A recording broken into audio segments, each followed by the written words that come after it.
Naliligo na si Apo ngayon dahil magdaylo na ka? Dahil malisangan na ka. Malinit ako. Na? Oo.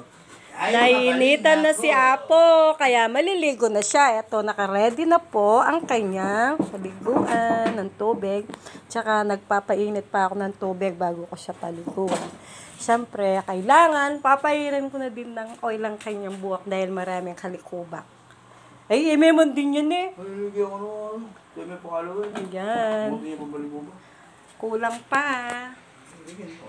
Kulang pa yung oil. Yung oil na galing sa coconut oil. Ito. Si Apo. Papaliguan ko na siya. Kailangan lang ng...